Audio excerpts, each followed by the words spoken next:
Estamos en una nueva entrega del postdoctorado en didáctica de la investigación científica, en el seminario número 1, Teoría General de la Investigación Científica. Recordemos que habíamos explorado el artículo de Carlos Vasco sobre los paradigmas científicos de acuerdo a la perspectiva de Habermas. También estuvimos viendo diferencias entre paradigma cuantitativo y cualitativo a través también de una lectura de Edgar Ortiz. Hoy vamos a dar como un ejemplo, la vez pasada también nos centramos en diferenciar los paradigmas cuantitativos y cualitativos de acuerdo a una taxonomía de racionalidades que adoptamos de Bunge. Nos permitió ver, por ejemplo, para citar solamente 3 cosas, que en los paradigmas emergentes, en los paradigmas cualitativos o en esos mismos paradigmas que bajo otra clasificación le llamamos histórico hermenéutico y crítico social, hay un intercambio de lenguajes, no es solamente el lenguaje científico, sino los lenguajes cotidianos, ¿verdad?, que se integran, mientras que en el paradigma empírico analítico o los paradigmas tradicionales de corte positivistas hay un lenguaje de tipo especializado, categorial. Bueno, también con la metodología o la racionalidad metodológica, regularmente los paradigmas cualitativos son abiertos, implica la ubicación de un sujeto dentro de un contexto, establece relación sujeto, objeto, sujeto, mientras que en el paradigma empírico analítico o los paradigmas cuantitativos, el interés que prevalece es el intrateórico, donde hay control de variables, donde hay experimentación, donde hay uso de las estadísticas, etcétera. Bueno, eso hablábamos, más otras tantas racionalidades que nos permiten diferenciar paradigmas cuantitativos y cualitativos, que es lo mismo que diferenciar paradigmas histórico hermenéutico, empírico analítico y crítico social. Dijimos que hay unas equivalencias de paradigmas. Estoy recordando lo que hablábamos la semana pasada, que los paradigmas empírico analítico, cuantitativo y explicativo realmente corresponden a un enfoque, más o menos, ¿verdad? Hay diferencias entre uno y otro, pero son equivalentes.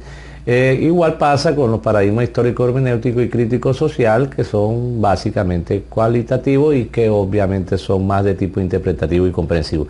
Pero cuando uno plantea las cosas así, se tiende de pronto a quedar en un plano especulativo o muy abstracto, que la gente diga, bueno, pero y eso, aquí en Colombia decimos, ¿y eso cómo se come? O sea, ¿eso cómo se aplica? ¿De qué manera se hace investigación o se aborda la realidad desde esos paradigmas? Yo traigo un ejemplo. Ahora, hago la salvedad, yo no soy experto en el tema. Dirá alguien, pero si no es experto en el tema, ¿para qué va a hablar de eso? No, pues todos opinamos, de lo que se trata es de dar el ejemplo, pero digamos, yo tengo una experiencia previa en investigación social en el campo de la salud, entonces me voy a servir de esa experiencia previa dentro de lo que yo llamo paradigma sociomédico, en investigaciones, por ejemplo, sobre el nivel de autonomía de las personas frente a problemas de diabetes o frente a problemas de hipertensión, las representaciones sociales que tienen las personas que inciden precisamente en la salud, o sea, cómo piensan la salud, cómo la perciben, el tema del autocuidado. Bueno, hay muchos elementos que tienen que ver con ese abordaje sociomédico de la salud. Yo voy a establecer una comparación entre un abordaje de tipo cuantitativo, empírico analítico, frente a otro abordaje del tema del coronavirus o COVID-19 desde un punto de vista de tipo cualitativo. Por ejemplo, comencemos con el objeto.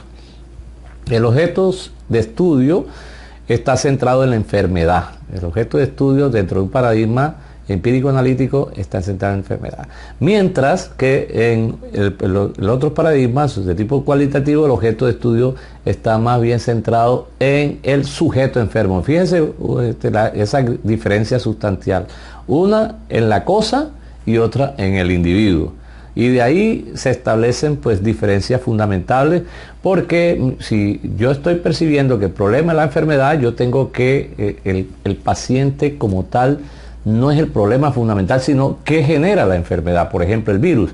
Acá el problema es el enfermo y cuáles son las condiciones del enfermo, las características del enfermo y qué puedo hacer para que ese enfermo se recupere, etcétera, o prevenir que alguien se pueda enfermar.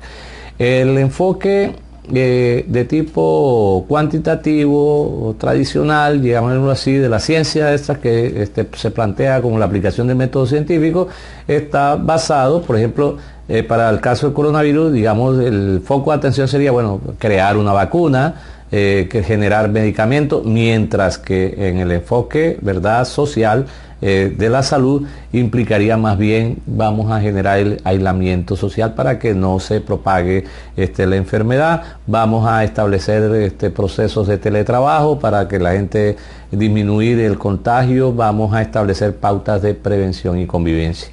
Hasta aquí pudiera decirle, vamos a seguir viendo otras 3 o 4 características que diferencian a esos paradigmas, que hay un paradigma biomédico de la salud, ¿ya?, y hay un paradigma sociomédico de la salud. Que el paradigma biomédico digamos, tiene el enfoque epistemológico de tipo empírico-analítico, mientras que el paradigma sociomédico está relacionado con esos otros dos paradigmas, histórico hermenéutico y crítico social, o si se quiere, ¿verdad?, de tipo interpretativo, comprensivo, etcétera. Seguimos. Desde el punto de, por ejemplo, desde el punto de vista metodológico, en el paradigma empírico-analítico se favorece el trabajo de laboratorio, investigación experimental. Recordemos que se está buscando el tema de cómo controlar, ¿verdad? Quizás hay diferencias en los enfoques de los científicos. Yo escuchaba a Manuel Elkin Patarroyo, que es un científico colombiano, decía que el enfoque que viene realizando él con respecto al paludismo y otras enfermedades transmitidas por un mosquito, es más como de manejo químico del problema, o sea, el manejo, mientras que se está diciendo que hay que generar más bien una vacuna, una solución en términos del estudio genético de la parte del vector, en este caso del coronavirus, del análisis de eso para controlarlo. Entonces son dos enfoques diferentes, uno de tipo biológico, otro de tipo químico, dentro aún del paradigma biomédico. Mientras que en el enfoque, ¿verdad?, que sociomédico cuenta mucho aspectos de la prevención, por ejemplo el lavado de manos, que se ha dicho, la desinfección de objetos,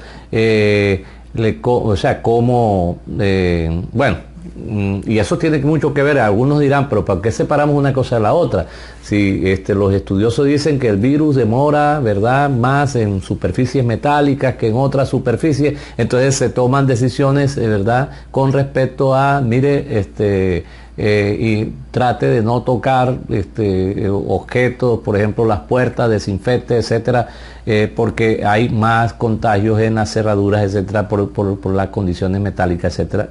Bien, la infraestructura hospitalaria, desde el punto de vista de los recursos para atender la enfermedad, en ese caso, por ejemplo, ventiladores, todos los elementos que se necesita para la unidad de cuidados intensivos, hace parte de ese enfoque biomédico, mientras que el otro sería, bueno, y entonces, ¿cómo hacemos frente a la pandemia? Si esto se nos sale de las manos, habría que adecuar, y de hecho se está haciendo, algunos lugares para improvisar como una especie de hospitales de campaña, etcétera. Se ha dicho desde el punto de vista biomédico que el virus se desactiva desde temperatura de 26, 56 grados. Eso es lo que yo he escuchado, ¿verdad?, en muchas referencias de científicos por televisión, mientras que del otro lado se habla mucho del poder de la información. Incluso se dice que hay mucha desinformación, entonces hay que tratar de cualificar la información sobre la enfermedad, porque es una medida también de protección y de prevención. El uso de ciertas, por ejemplo, bebidas, entonces a cierta temperatura para intentar de alguna manera ya, si la persona está en contagio pero no ha evolucionado, por decirlo así, la enfermedad, poder desactivarla. La utilización, por ejemplo, de modelos matemáticos. Los matemáticos también han intervenido bastante para identificar, por ejemplo, la velocidad de propagación, las curvas, ¿verdad?, en la que la enfermedad tiene su ciclo. Eso es un elemento, ¿verdad?, relevante para abordar el tema de los pacientes, en qué estado están, etcétera. Mientras que en el paradigma cualitativo, dentro de un enfoque cualitativo, cuenta también, por ejemplo, la utilización de medicina natural o tradicionales. El uso, digamos, de algunas dietas, alguna alimentación que pueda de fortalecer el sistema inmunológico, por ejemplo, ¿ya?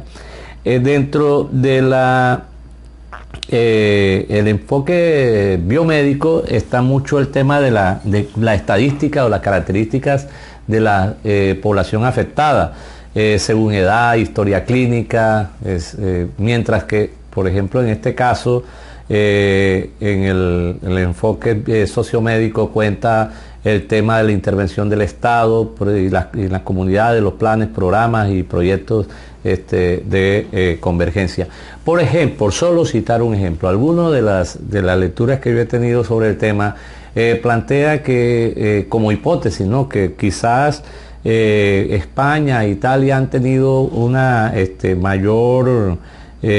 mayores niveles o índices de contagio por las características de esa cultura latina nuestra, de ser muy sociable, de acercarnos muchos unos a otros, de estar mucho en la calle. Entonces Latinoamérica en ese sentido estaría corriendo bastante riesgo, porque precisamente nosotros tenemos bastante de esa cultura. Entonces fíjense cómo hay enfoques centrados en la enfermedad, enfoque centrado, ¿verdad?, en la persona sana, incluso, porque los enfoques en este momento de prevención es centrado en la persona sana, no, ¿verdad?, en la enfermedad, y por lo tanto también viene lo otro, que de pronto no somos conscientes que lo estamos haciendo. O sea, ¿por qué hacer reñir un paradigma con otro? El paradigma biomédico con el sociomédico, como si se pusiera. Son dos enfoques, ¿verdad?, diferentes,